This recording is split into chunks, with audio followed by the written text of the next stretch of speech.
Hello, আসসালামু আলাইকুম, নমস্কার। সবাই কেমন আছেন? এটা হলো আমার ফার্স্ট ব্লগ। সবাই দেখেন, সৌদি আরবের মেলাতে গিয়েছিলাম। তারা এখানে স্টেজে বাচ্চাদেরকে প্রশ্ন করতেছে, প্রশ্নের উত্তর দিতে পারলে পুরস্কার আছে। দেখেন, সৌদি বাচ্চাগুলাকে প্রশ্ন করতেছে কিন্তু কেউ পারতেছে না। তো অবশেষে কিন্তু বাচ্চাগুলা একজন একজন করে উত্তর নিতে এসে কিন্তু কেউ পারতেছে না।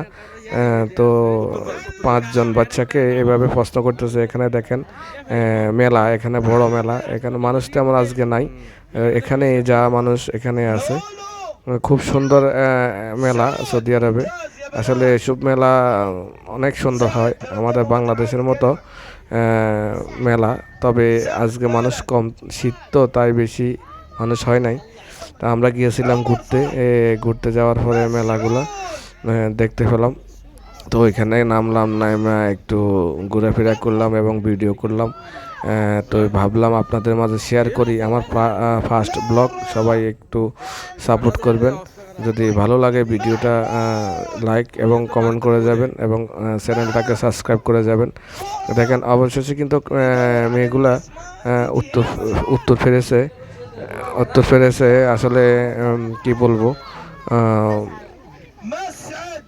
দেখেন কত সুন্দর ভিউ সৌদি আরবের, আসলে অনেক সুন্দর। আমি এক জায়গায় দাঁড়িয়েছি, এখানে মহিলারা আছে, অনেক মহিলারা আছে। ভিডিও করতে পারতেছি না বেশিক্ষণ, কারণ এখানে মহিলাদেরকে ভিডিও করা নিষেধ। নিষেধ বলতে তেমন না, মানে এগুলা মানে নিষেধ আর কি। যদি কোনো মহিলা কমপ্লেন জানায় তাহলে আপনার বিরুদ্ধে কঠোর ব্যবস্থা নেওয়া হবে। তার জন্য আসলে এটা সাহস করে মহিলাদের দিকে ক্যামেরাটা ঘুরাতে পারি নাই আর কি। তো এই ভিডিওটি ভালো লাগলে সবাই একটু সাপোর্ট করবেন। এটা হলো আমাদের রাজু রাজু সাহেব। ওইখানে ও বক্তৃতা দিতে আছে, দেখেন কি বলতেছে। তো আমি ভয়েস দিতে আছি, তার মধ্যে এই ভিডিওর আসল ভয়েস থাকবে। আপনারা শুনবেন, দেখবেন, জানবেন আসলে কি বলবো। তো এই ভিডিওটি ভালো লাগলে অবশ্যই শেয়ার করে দেবেন। তো সবাই ভালো থাকবেন এবং আমার জন্য দোয়া করবেন। এটা হলো জুতা দোকান।